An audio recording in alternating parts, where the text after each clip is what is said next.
সকলকে স্বাগতম geography tutor Facebook page ও YouTube চ্যানেলে। আমি মোহাম্মদ মঞ্জুজুল আলম জুয়েল স্যার এসে উপস্থিত হয়েছি আজকে একাদশ শ্রেণীর প্রথম সেমিস্টারের প্রথম দুটো অধ্যায় শাস্ত্ররূপে ভূগোল ও পৃথিবীর উৎপত্তি ও ভূ অভ্যন্তরভাগ, এটা দ্বিতীয় অধ্যায়। এই দুটি অধ্যায়ের আমরা আজকে আলোচনা করব কয়েকটি গুরুত্বপূর্ণ এমসিকিউ প্রশ্ন নিয়ে। চলো তাহলে বেশি বকবক না করে ভিডিও শুরু করি। ভিডিও শুরু করার আগে সকলের কাছে আমার অনুরোধ, জিওগ্রাফি টিউটর ফেসবুক পেজ ও ইউটিউব চ্যানেলটিকে সাবস্ক্রাইব করে রাখবে, ফেসবুক পেজটিকে ফলো করে রাখবে এই রকম আরও ভিডিও পাওয়ার জন্য। চলো তাহলে ভিডিও শুরু করি। দেখো, প্রথম স্লাইডে যে প্রথম প্রশ্নটি আমি লিখেছি সেটি হলো, সব ধরনের ভৌগোলিক অনুসন্ধানের কেন্দ্রে রয়েছে স্থান। এই যে উক্তি, এই উক্তিটি কার? স্ট্যাবো, জোন্স, হাডসন, রিটার। সঠিক অ্যান্সার হয়ে যাবে জোন্স, এমডিস জোন্স, অপশন বি। চলো দ্বিতীয় স্লাইডে দেখি। দ্বিতীয় স্লাইডে যে প্রশ্নটি আছে সেটি হলো, ভূগোলের মানচিত্র অঙ্কন পদ্ধতি কি নামে পরিচিত? যে নামে পরিচিত সেটাকে কি বলে? জিআইএস, জিপিএস, কার্টোগ্রাফি না রিমোট সেন্সিং? উত্তরটি হবে অপশন সি, কার্টোগ্রাফি। তারপরের প্রশ্ন দেখো, প্রাকৃতিক ভূগোলের একটি শাখা, যে নিচে 4টি শাখা দেওয়া আছে তার মধ্যে প্রাকৃতিক ভূগোলের শাখা কোনটি?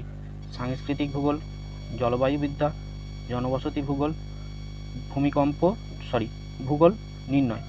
এই 4টার মধ্যে কোনটি হবে প্রাকৃতিক ভূগোলের শাখা? উত্তরটি হবে জলবায়ু বিদ্যা। এটি হচ্ছে প্রাকৃতিক ভূগোলের একটি শাখা। নেক্সট স্লাইডে দেখো 4 নম্বর প্রশ্ন, স্তম্ভ একটা আছে। হ্যাঁ, তোমাদের বলে রাখি যে তোমাদের এমসিকিউ বেসে ফার্স্ট সেমিস্টারের পরীক্ষা হবে। এই এমসিকিউ মডেলগুলো তোমাদের থাকবে মোটামুটি প্রায় 8 ধরনের মতন থাকবে। আমি এই আজকের যে আলোচনা, এই আলোচনায় প্রায় সব ধরনের মডেলগুলোই আলোচনা করব। অতএব ভিডিওটি প্রথম থেকে শেষ পর্যন্ত দেখতে থাকো। আর হ্যাঁ, অবশ্যই বন্ধুদের মাঝে শেয়ার করে দাও, তোমাদের মতো আরও তোমাদের অন্য অন্য বন্ধুদের ভিডিওটি কাজে আসবে। দেখো, স্তম্ভ। প্রথম স্তম্ভে স্তম্ভে যে ভৌগোলিকের নাম দেওয়া আছে, দেখো আর্যভট্ট, বরাহমিহির, এরাটোস্থেনিস, স্ট্যাবো। এবার স্তম্ভে দেওয়া আছে পুস্তক, বৃহৎ সংহিতা, সূর্য সিদ্ধান্ত, জিওগ্রাফিকা আর জিওগ্রাফিয়া। এই 4টা গ্রন্থ দেওয়া আছে। এবার এইটা আমাকে ম্যাচিং করতে হবে ভালোভাবে। দেখো, আর্যভট্ট আমরা জানি কি লিখেছিল, সূর্য সিদ্ধান্ত, তাহলে এর সঙ্গে 2 মিলছে। নিচে অপশানে এর সঙ্গে 2, সি অপশানে আছে, বাকিগুলো তো নেই। তাহলে আমরা এখান থেকে এটা ভাবতে পারি যে সি অপশানটা আমাদের অ্যান্সার হয়ে যাবে। তবুও একবার দেখে নিই। বরাহমিহির বৃহৎ সংহিতা রচনা করেছিলেন। দেখো 1 নম্বর বৃহৎ সংহিতা আছে বিয়ে। এরাটোস্থেনিস রচনা করেছিলেন জিওগ্রাফিয়া আছে।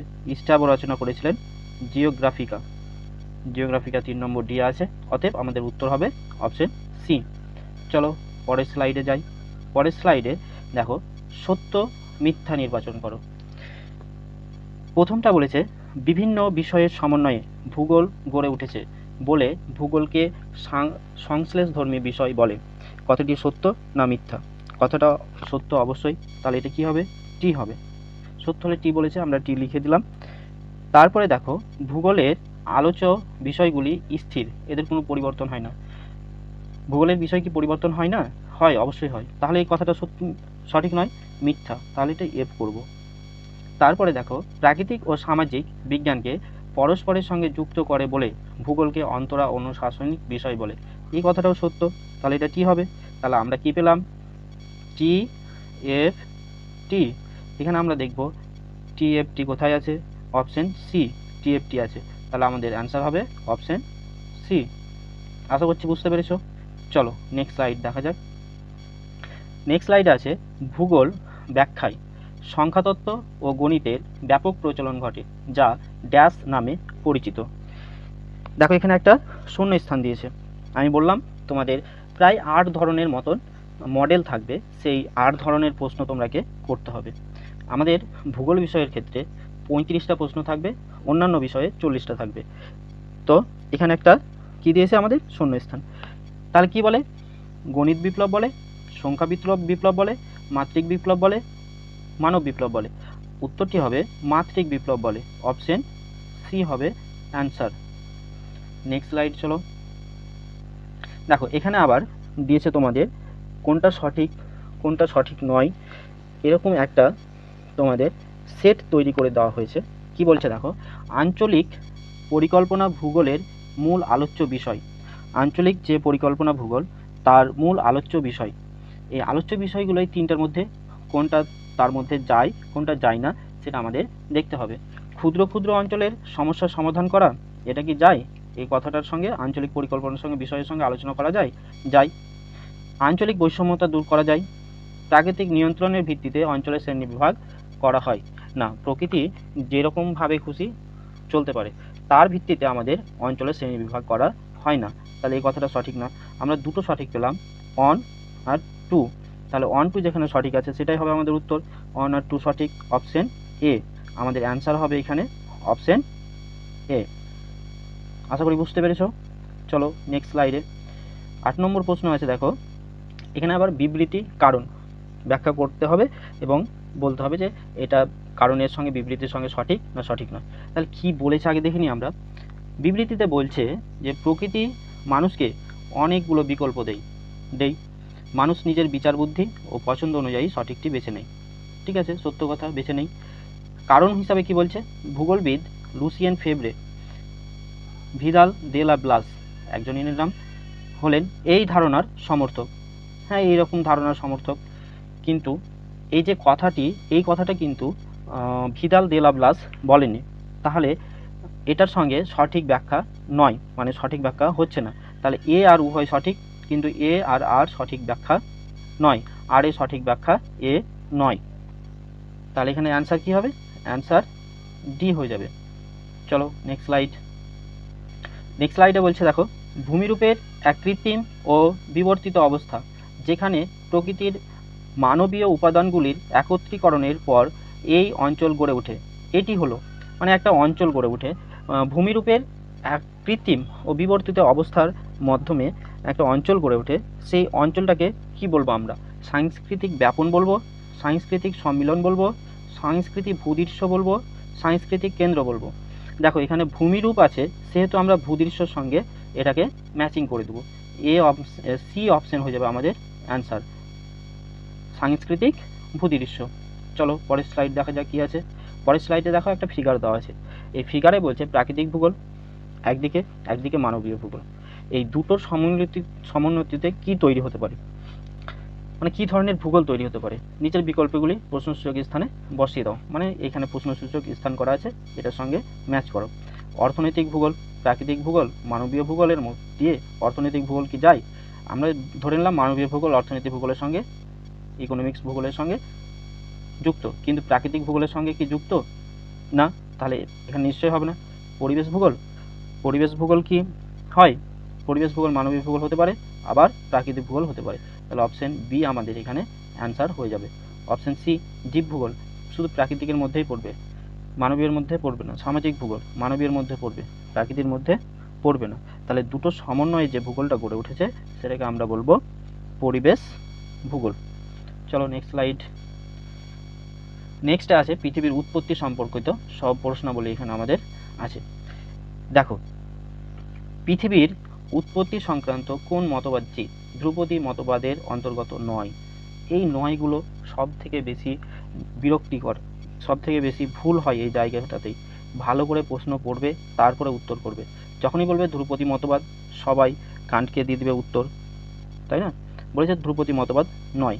তাহলে দেখো ধ্রুপদী মতবাদ, কান্ট ধ্রুপদী মতবাদ দিয়েছিলেন, জিন্স জেফরি ধ্রুপদী মতবাদ দিয়েছিলেন, মোল্টন গ্রহাণুতত্ত্ব মতবাদ যেটা দিয়েছিলেন সেটাও ধ্রুপদী মতবাদ। এখানে দেখো বিগ ব্যাং তত্ত্ব, মহাবিস্ফোরণ তত্ত্ব, এটা হচ্ছে আধুনিক মতবাদ। এটা কি মতবাদ? আধুনিক মতবাদ। তাহলে আমাদের অ্যান্সার এখানে হওয়া উচিত অপশন ডি, এটাই হবে অ্যান্সার, অপশন ডি। ধ্রুপদী মতবাদ নয়। কান্টের গ্যাসীয় তত্ত্ব, এটা ধ্রুপদী মতবাদ। জিন্স জেফরির জোয়ারি তত্ত্ব, এটা ধ্রুপদী মতবাদ। মোল্টনের গ্রহাণু তত্ত্ব, এটাও ধ্রুপদী মতবাদ। চলো নেক্সট নেক্সট প্রশ্ন আছে সুপারনোভা কি? সুপারনোভা গ্রহাণু, ব্ল্যাক হোল, ধূমকেতু, নক্ষত্র বিস্ফোরণ। আমরা জানি মহাবিস্ফোরণ তত্ত্বে যে নক্ষত্রের বিস্ফোরণ হয়েছে সেটাকেই সুপারনোভা বলে। তাহলে এখানে নক্ষত্রের বিস্ফোরণ আমরা একটা জায়গায় দেখতে পাচ্ছি, অপশন ডিতে। তাহলে আমাদের এখানে অ্যান্সার হয়ে যাবে অপশন ডি। নেক্সট প্রশ্ন দেখো, নেক্সটে আছে দেখো সূর্যের আনুমানিক বয়স কত, মানে সূর্যের বয়সটা কত হলো? প্রায় 500 কোটি বছর, প্রায় 250 কোটি বছর, প্রায় 460 কোটি বছর, প্রায় 300 কোটি বছর। 460 কোটি বছর আগে আমাদের পৃথিবী সৃষ্টি হয়েছে। আমরা জানি পৃথিবীর উৎপত্তি হয়েছে একটা ছোট্ট নীহারিকা থেকে বিস্ফোরিত হয়ে। অনেক মতবাদ আছে, আমরা মতবাদগুলো ডিটেলসে পড়ে নেব। তাহলে নিশ্চয়ই এটা পৃথিবীর উৎপত্তির বয়স, তার আগে সূর্য ছিল, তাহলে সূর্যের আনুমানিক বয়স হবে প্রায় 500 কোটি বছর। তাহলে আমাদের উত্তর এখানে হবে অপশন এ। নেক্সট স্লাইড দেখো, আবার একটা আমরা স্তম্ভ পেয়ে গেছি। তাহলে এখানে স্তম্ভতে কিছু ভৌগোলিকবিদদের নাম দেওয়া আছে আর তাদের তত্ত্ব দেওয়া আছে ক্ষয় স্তম্ভতে। দেখো Immanuel Kant, A B Laplace, C James Jeffrey, D Lightinton. এবার দেখো ইমানুয়েল কান্ট যে তত্ত্বটা দিয়েছিল সেই তত্ত্বটাকে বলা হয় গ্যাসীয় তত্ত্ব। এর সঙ্গে 2, এর সঙ্গে 2, ডি আছে। অপশন আমাদের ডি হয়ে যাবে, তার কারণ এর সঙ্গে আর ডি কোনো জায়গাতেই, এর সঙ্গে আর 2 কোনো জায়গাতেই নেই। তাহলে এটা আমাদের উত্তর হয়ে যাবে। তবুও আমি একবার দেখে নিই। ল্যাপ্লাস যে তত্ত্বটা দিয়েছিলেন সেটাকে বলা হয় নীহারিকার মতবাদ। জিন্স জেফরি যে তত্ত্বটা দিয়েছে সেটাকে বলা হয় জুয়ারি তত্ত্ব।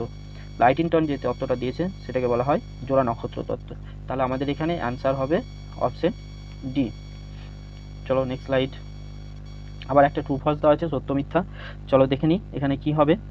প্রথমেরটা দেখো, আকাশগঙ্গা ছায়াপথের অপর নাম অ্যান্ড্রোমিডা। এটা কি সত্য কথা? অ্যান্ড্রোমিডা অন্য একটা ছায়াপথ, নিজে একটা ছায়াপথ, অপর নাম নয়। তাহলে এটা মিথ্যা, ফলস। সব থেকে শীতল গ্রহ হচ্ছে শনি। সব থেকে শীতল গ্রহ কি শনি? না, সব থেকে শীতল গ্রহ হচ্ছে ইউরেনাস বা নেপচুন। তাহলে এটাও ফলস। তারপর দেখো গ্রহরাজ বলা হয় বৃহস্পতি গ্রহকে। হ্যাঁ, গ্রহরাজ বৃহস্পতি গ্রহকে বলা হয়, এটা সত্য কথা। তার কারণ বৃহস্পতি গ্রহ অনেক বড় এবং গ্রহদের থেকে সব থেকে বড় গ্রহ, আকারে অনেক বড়, রাক্ষসী গ্রহ বলা হয়, গ্রহদের রাজা বলা হয়, তাই গ্রহরাজ বৃহস্পতি। তাহলে আমরা পেলাম কি পেলাম এখানে? F F T. তাহলে যেখানে এফ এফ টি আছে সেটা হবে আমাদের উত্তর এফ এফ টি। অপশন সিতে আছে, দেখো অ্যান্সার হবে আমাদের অপশন সি। চলো নেক্সট স্লাইড। কৃষ্ণ গহ্বর বা ব্ল্যাক হোল ড্যাশের মাধ্যমে সৃষ্টি হয়। তাহলে কৃষ্ণ গহ্বরটা কিসের মাধ্যমে সৃষ্টি হয়? ছোট গ্রহাণু থেকে সৃষ্টি হয়, নেবুলা বা নীহারিকা থেকে সৃষ্টি হয়, সুপারনোভা থেকে সৃষ্টি হয়, বামন গ্রহ থেকে সৃষ্টি হয়। দেখো আমরা এর আগে বললাম যে নীহারিকা থেকে বিস্ফোরণ হয়েছিল, সেই বিস্ফোরণের মাধ্যমে আমরা ব্ল্যাক হোল বা কৃষ্ণ গহ্বরটা দেখতে পাবো। তাহলে নেবুলা বা নীহারিকা এখানে উত্তর হবে। তাহলে আমাদের 16 নম্বর অ্যান্সার হবে অপশন বি। নেক্সটে দেখো আবার একটা বিবৃতি কারণ দেওয়া আছে। সৌরজগতের মোট ভরের 2% সূর্য, বাকি 98% জ্যোতিষ্কদের মাঝে আছে। কারণ প্রায় 500 কোটি বছর আগে সূর্য সৌরজগৎ বলে কিছুই ছিল না। দুটোই সত্য কথা, এটাও সত্য কথা, এটাও সত্য কথা। তাহলে দুটো সঠিক, কিন্তু বিবৃতির সঙ্গে কারণের কি সঠিক ব্যাখ্যা যাচ্ছে? নিশ্চয়ই যাচ্ছে না। বিবৃতির সঙ্গে কারণের সঠিক ব্যাখ্যা হচ্ছে না। তার কারণ সৌরজগৎ সৃষ্টি হয়েছে ভাঙার ফলে। 500 কোটি বছর আগে তো সূর্য একাই ছিল, সৌরজগৎ তো ভাঙেনি, সৌরজগৎ তো সৃষ্টি হয়নি। তাহলে সঠিক ব্যাখ্যা এখানে হচ্ছে না। তাহলে আমাদের অপশন হবে এখানে ডি। অ্যান্সার হবে কি ডি। চলো নেক্সট স্লাইড দেখি কি আছে। 8 নম্বর প্রশ্ন। আবার একটা ক্রম অনুযায়ী সাজাতে দিয়েছে, রিঅ্যারেঞ্জ করতে দিয়েছে, ঠিক আছে, পরপর সাজাবে। কান্টের যে গ্যাসীয় তত্ত্ব আছে সেই কান্টের গ্যাসীয় তত্ত্বটা প্রথমে কি সৃষ্টি হয়েছিল, তারপরে কি, তারপরে কি, তারপরে কি, আমাদেরকে এই ধারণাটা এখানে ব্যক্ত করতে হবে, দেখাতে হবে। দেখো কি লিখেছে আগে দেখে নি। প্রবল কেন্দ্র বহির্মুখ বলের সৃষ্টি। 2 নম্বর মহাকাশে ভাসমান শীতল ও গতিহীন কণার সমষ্টি। কেন্দ্র থেকে বলয়াকারে বস্তুকণার ছিটকে বেরিয়ে যাওয়া। সৌরজগতের সৃষ্টি। অভিকর্ষ টানের ফলে বস্তুকণার মধ্যে সৃষ্ট তাপ ঘূর্ণন। আচ্ছা, এখানে 4-এর যে অপশনটা সেটা নিশ্চয়ই সব শেষে হওয়া উচিত। তার কারণ সৌরজগৎ সৃষ্টি সব শেষেই হবে, তাহলে এটা আমরা 4-এরটা একদম সব শেষে দিয়ে দেবো, 5 নম্বরে দেবো, তাই না? তাহলে এখানে 5 নম্বরে 4 কোনটা আছে দেখো, অপশান এতে 4 আছে। তাহলে আমাদের আশা করছি অপশান এটাই উত্তর হয়ে যাওয়ার কথা। তবুও আমরা দেখে নিই। তাহলে আমরা জানি কান্টের যে গ্যাসীয় তত্ত্ব মতবাদ, সেখানে প্রথমেই মহাকাশের ভাসমান শীতল ও গতিহীন কণার সমষ্টির কথা বলেছিলেন, এটা 1 নম্বরে যাবে। 2 নম্বরে যাবে সেই যে বস্তু কণাগুলো অভিকর্ষের টানের ফলে তাদের মধ্যে সৃষ্ট তাপ ও ঘূর্ণনের সৃষ্টি হয়েছিল, এটা 2 নম্বর যাবে। 3 নম্বর যাবে যে সেই তাপ এবং ঘূর্ণন সৃষ্টি হওয়ার ফলে তাদের মধ্যে একটা শক্তি সৃষ্টি হয়েছিল, সেই শক্তিটাকে বলা হয় কেন্দ্র বহির্মুখী শক্তি। দেখো প্রবল কেন্দ্র বহির্মুখী বলের সৃষ্টি হয়, এটা 3 নম্বর যাবে। তারপরে 4 নম্বর হবে সেই যে বল কেন্দ্র বহির্মুখী বল সৃষ্টি হলো, সেই বলের দ্বারাতে কি হলো, একটা একটা করে রিং আকারে বাইরে বেরিয়ে গেল, ওই রিংগুলোই পরে সৌরজগৎ সৃষ্টি করলো, তাহলে এটা 4 হবে, আর এটা 5। তাহলে আমরা এখানে পেয়ে গেলাম, প্রথমেরটা পেলাম কত 2, তারপরে 5, তারপরে 1, 3, 4, তাহলে আমাদের এখানে অ্যান্সার হবে অপশন এ। চলো নেক্সট স্লাইড। সৌরজগতের এমন এক বস্তু যার ভর কম, এরা নিজের কক্ষপথ থেকে বিচ্যুত হয়, আবার অন্য গ্রহের কক্ষপথে ঢুকতে পারে। বলতে পারবে কিসের কথা বলা হচ্ছে? অন্তস্থ গ্রহ, বামন গ্রহ, বহিস্থ গ্রহ, কোনোটি নয়। দেখো অন্তস্থ গ্রহ যেগুলো সূর্যের পাশে থাকবে সেগুলোকে বলা হয় অন্তস্থ গ্রহ। সূর্যের পাশে পরপর 4টি গ্রহ, এই 4টি গ্রহ অন্তস্থ গ্রহ, 4টি গ্রহের পরে 4টি গ্রহকে বলা হয় বহিস্থ গ্রহ। তাহলে এই যে গ্রহগুলো, এইগুলো তাদের নিজস্ব কক্ষপথে সূর্যের চারিদিকে অবিরত আবর্তন করতেই আছে প্রত্যেকটা গ্রহ, এবং তাদের কক্ষপথ তারা ছেড়ে যায় না। তাহলে অন্তস্থ গ্রহ, বহিস্থ গ্রহ, এই দুটোই আমাদের অ্যান্সার হবে না। তার মানে যখন দুটোই হবে না, তখন আরেকটা দেখতে হবে বামন গ্রহ। আমরা বামন গ্রহের সংজ্ঞা পড়েছি যে গ্রহ তার নিজস্ব কক্ষপথ থেকে বাইরে বেরিয়ে যায় কখন, যখন তার কক্ষপথে অন্য কোনো মহাজাগতিক বস্তু চলে আসে, তাকে সরাতে না পেরে সে তার কক্ষপথটাকে পরিবর্তন করে সূর্যের চারিদিকে আবর্তন করে। তাহলে আমাদের এখানে অপশন বি এটা অ্যান্সার হয়ে যাবে, যে বামন গ্রহ বলা হয়। তাহলে আমাদের এখানে অপশন বিটা হবে বামন গ্রহ অ্যান্সার। নেক্সট স্লাইড দেখো।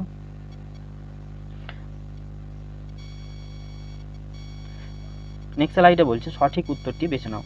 দেখো এখানে কান্টের যে আমরা মতবাদ, পৃথিবীর উৎপত্তির মতবাদ, সেই মতবাদটা এখানে দিয়ে দেওয়া হয়েছে। সেই মতবাদটা দিয়ে দেওয়া হয়েছে, দুটো জিনিস এখান থেকে আউট করে দেওয়া হয়েছে। এই দুটো জায়গায় কি হবে সেটা জানতে চাওয়া হয়েছে। দেখো প্রথমে আমরা শীতল গতিশীল কণার এই যে পেলাম এটা, তারপরে বিপুল ঘূর্ণন ও তাপ শক্তি সৃষ্টি, এটা পেলাম। এবার 2 নম্বরে আমরা কি পেয়েছিলাম? 2 নম্বরে পেয়েছিলাম কেন্দ্র বহির্মুখী একটা বলের সৃষ্টি হয়েছিল। কেন্দ্র বহির্মুখী বল 2 জগতে আছে, বি আছে, সি আছে, ডি আছে, এ আছে। তাহলে নিশ্চয়ই এই কটার মধ্যেই সৃষ্টি হবে, এই কটার মধ্যেই উত্তর হবে। তারপরে দেখো বস্তুকণার নির্গমন, বস্তুকণাগুলো বাইরে বেরিয়ে গেল বলয় আকারে। তারপরে কি হলো? সৌরজগতের সৃষ্টি হলো, তাহলে সৌরজগতের সৃষ্টি। তাহলে এখানে আমাদের অ্যান্সার কি হবে? Option D. চলো নেক্সট স্লাইড। নেক্সট স্লাইডে বলা হচ্ছে যে ভূকেন্দ্র থেকে কোনো কৌণিক দূরত্বের মধ্যে পি তরঙ্গ সিসমোগ্রাফে ধরা পড়ে না, মানে কোথায় ধরা পড়ে না সেটা এখানে জানতে চাওয়া হয়েছে। উত্তরটি হবে 100 থেকে 120 ডিগ্রি, 90 থেকে 110 ডিগ্রি, 103 থেকে 142 ডিগ্রি, 113 থেকে 143 ডিগ্রি। এখানে অ্যান্সার হবে অপশন সি, 103 ডিগ্রি থেকে 142 ডিগ্রি। চলো নেক্সট স্লাইড। কোন ভূবিজ্ঞানী ভূকম্পন তরঙ্গ অধ্যয়ন করে পৃথিবীর স্তর বিন্যাস করেন? কোন বিজ্ঞানী করেছিলেন? কে.ই. বুলেন, উইলিয়াম সি রেপেত্তি, তারপরে ইঙ্গে লেম্যান, ভিক্টর কনরাড। কোন বিজ্ঞানী করেছিলেন? অপশন এ হবে অ্যান্সার, কে.ই. বুলেন। Next slide. আবার একটা আমরা স্তম্ভ পেয়ে গেছি, কনরাডো বিযুক্তি রেখা, এম বিযুক্তি রেখা মানে মোহ বিযুক্তি রেখা, লিপিত্তি বিযুক্তি রেখা, উইচার্ড গুটেনবার্গ বিযুক্তি রেখা। এগুলো কাদের মাঝে অবস্থিত? আমরা পৃথিবীর অভ্যন্তর ভাগ যদি যাই, তাহলে এখানে আমরা কয়েকটা স্তর পাবো, প্রধানত 3টে স্তর পাবো। 3টে স্তরে আবার দুটো দুটো করে ভাগ আছে, 6টা স্তর পাবো। এই 6টা স্তরের মধ্যে আমাদের এই যে ভূমিকম্প তরঙ্গর গতি প্রকৃতি হিসাবে বিযুক্তি রেখাতে ভাগ করা হয়েছে, সেই ভাগটা কোনটাতে কোনটাতে মিশেছে। আমরা যদি এটাকে শর্ট করে মনে রাখি, কে মেরে গেল, বা কোমরের গুলিতি, এরকম করে যদি মনে রাখি তাহলে প্রথমে কর্নোটাডো আসবে। তাহলে ওপরে যে দুটো ভাগ সিয়াল এবং সীমা, এই দুটো ভাগের মাঝে আছে কর্নোটাডো বিযুক্তি রেখা। তাহলে সিয়াল আর সীমার মধ্যবর্তী হচ্ছে কর্নোটাডো বিযুক্তি রেখা। তারপরে মোহ বিযুক্তি রেখা, এম বিযুক্তি রেখা। তাহলে প্রথম দুটো স্তরকে ভূত্বক বলি, তারপরে গুরুমণ্ডল। তাহলে ভূত্বক আর গুরুমণ্ডলের মাঝের যে স্তর সেটাকে বলা হচ্ছে মোহ বিযুক্তি রেখা। তাহলে ভূত্বক গুরুমণ্ডল 1 নম্বর। তাহলে A4 আর হচ্ছে B1 রিপিট টিভিজে কে মেরে র। তাহলে আমরা পেলাম এখানে 3 নম্বরে যখন চলে যাব তখন ভূত্বক আর গুরুমণ্ডল হলো। তাহলে গুরুমণ্ডলে দুটো স্তর, একটা বহির্গুরুমণ্ডল, একটা অন্তর্গুরুমণ্ডল, ক্রোফেসিমা নিফেসিমা। তাহলে ক্রোফেসিমা বহির্গুরুমণ্ডল অন্তর্গুরুমণ্ডলের মাঝে আছে। তাহলে রিপিট টিভিজে রেখা 2 বহির্গুরুমণ্ডল অন্তর্গুরুমণ্ডল। গুটেনবার্গ, গুটেনবার্গ কি হবে? গুরুমণ্ডল আর কেন্দ্রমণ্ডল। তাহলে অপশন হবে বি। দেখো অপশন বিতে ম্যাচিং হয়ে গেছে, আনসার হবে অপশন বি। নেক্সট স্লাইড দেখো, আবার একটা সত্য মিথ্যা দিয়েছে, এখানে দেখে নিব আমরা সত্য মিথ্যাটা কি ঠিক হবে। চলো প্রথমে দেখে নিই, ভূ অভ্যন্তরের গঠন বিশ্লেষণ, ভূকম্প তরঙ্গ গতিবিধি সম্পর্কিত আলোচনা একটি কৃত্রিম উৎস। এটা কি সত্য কথা? না, কৃত্রিম উৎস না, প্রাকৃতিক উৎস। ভূ অভ্যন্তরের গভীরতা বৃদ্ধিতে উষ্ণতা ক্রম হ্রাসমান হারে বৃদ্ধি পায়। হ্যাঁ, বৃদ্ধি পায়। আমরা যত গভীরে যাব উষ্ণতা তত বাড়বে। তোমাদের কাছে সকলের কাছে আমার প্রশ্ন যে কত মিটারে বা কিমিতে, কত কিমিতে বা মিটারে কতটা করে উষ্ণতা বাড়ে, কমেন্টে অবশ্যই জানাবে। 3 নম্বর, উইচার্ড গুটেনবার্গ, বহির্গুরুমণ্ডল অন্তর্গুরুমণ্ডল। একটু আগেই দেখলাম আমরা যে উইচার্ড গুটেনবার্গ কেন্দ্রমণ্ডলের সঙ্গে বিভক্তি করেছে, তাহলে গুরুমণ্ডল দুটোই আছে, তাহলে এটা নিশ্চয়ই ফলস হবে। তাহলে আমরা পেলাম কি F T F. F T F কোথায় আছে? Option D. তাহলে আমাদের অ্যান্সার হবে এখানে অপশন ডি। চলো নেক্সট স্লাইড, ভূপৃষ্ঠ থেকে কেন্দ্রের দিকে তাপ বৃদ্ধির ঘটনাকে কি বলে? ভূপৃষ্ঠের থেকে কেন্দ্রের দিকে ভূতাপীয় উত্থান, ভূতাপীয় অবক্রম, ভূতাপীয় বৃদ্ধি, ভূতাপীয় অবনমন। এটাকে আমরা বলবো ভূতাপীয় অবক্রম, অ্যান্সার বি। নেক্সট দেখো, নিচের কোনটি সঠিক, মানে এখানে কয়টা তোমাদের সেট দিয়ে দিয়েছে, এই সেটগুলোর মধ্যে কোনটা সঠিক আমাদের বলতে হবে। অ্যাস্ট্রোস্ফিয়ার স্তরটি ভূত্বকের নিচে প্রায় 70 থেকে 150 কিমি পর্যন্ত বিস্তৃত। এটা কি সত্য কথা না মিথ্যা কথা? হ্যাঁ, এটা সত্য কথা, অ্যাস্ট্রোস্ফিয়ার এই গভীরতার মধ্যেই থাকে। তারপরেরটা দেখো, ভূতত্ত্ববিদ সিই ডাল্টন সর্বপ্রথম অ্যাস্ট্রোস্ফিয়ার নামকরণ করেছিলেন? না, সর্বপ্রথম নামকরণ করেননি, এটা ইয়ে হবে। নামকরণ কে করেছিলেন কমেন্টে অবশ্যই জানাবে। দুটো প্রশ্ন দিলাম, অবশ্যই কমেন্টে জানাবে, না পারলে আমি উত্তর বলে দেবো। 3 নম্বর দেখো, এই স্তরে ইউরেনিয়াম, থোরিয়াম প্রভৃতি তেজস্ক্রিয় পদার্থের অবস্থান লক্ষ্য করা যায়। হ্যাঁ, কিছু কিছু দেখা যায়, ইউরেনিয়াম থোরিয়াম এই তেজস্ক্রিয় পদার্থগুলো দেখা যায়, উত্তপ্ত পদার্থ এখানে আমরা লক্ষ্য করতে পারি। তাহলে দুটো সত্য হচ্ছে, একটা মিথ্যা হচ্ছে। আমরা এখানে সেটে দেখব তাই লেখা আছে কিনা। কেবল 2 সঠিক, না 2 তো ভুল হবে না, কেবল 3 সঠিক, কেবল তো 3 সঠিক নয়, আমাদের 1ও সঠিক আছে। কেবল 2 এবং 2 সরি, এখানে 1 হতো, 2 এবং 1 সঠিক না, 2 তো সঠিকই নয়, কেবল 3 এবং 1 সঠিক। হ্যাঁ, 3 এবং 1 এবং 3 সঠিক। তাহলে আমাদের অপশন জি এটা হবে অ্যান্সার।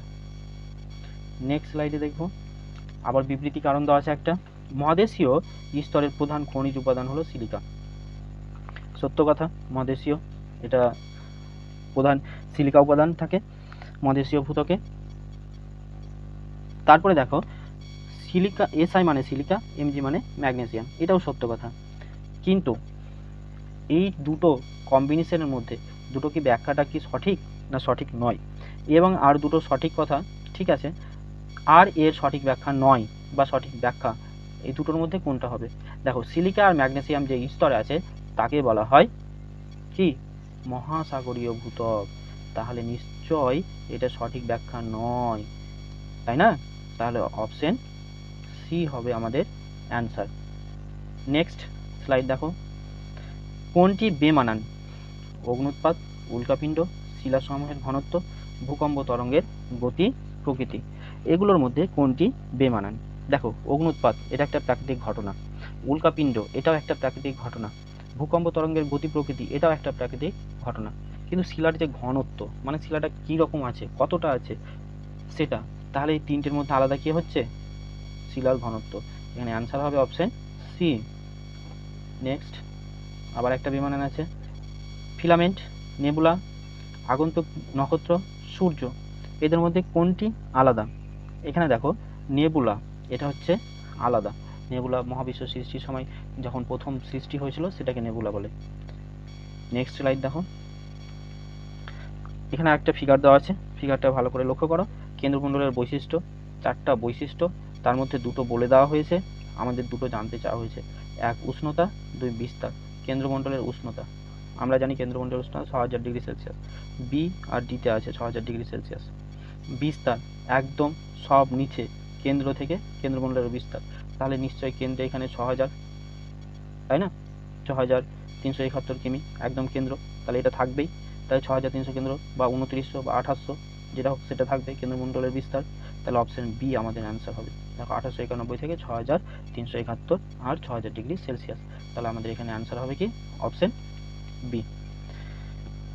এই ছিল আমার আজকের ভিডিও, শাস্ত্ররূপে ভূগোল, প্রথম অধ্যায় শাস্ত্ররূপে ভূগোল, আর দ্বিতীয় অধ্যায় পৃথিবীর উৎপত্তি ও ভূ অভ্যন্তর গঠন। গুরুত্বপূর্ণ 30টি প্রশ্ন আলোচনা করলাম। যদি ভালো লেগে থাকে ভিডিওটি অবশ্যই একটা লাইক করবে, কমেন্ট করে জানাবে যে কেমন লেগেছে, পরবর্তী ভিডিও কোন বিষয়ে পেতে চাও সেটি জানাবে, আর অবশ্যই বন্ধুদের মাঝে শেয়ার করবে। জিওগ্রাফি টিউটর ইউটিউব চ্যানেল ও ফেসবুক পেজটিকে ফলো, ইউটিউব চ্যানেলটিকে সাবস্ক্রাইব করে রাখবে। সকলকে ধন্যবাদ সাথে থাকার জন্য। সামনে পরীক্ষা, সকলে মন দিয়ে পড়াশোনা করো।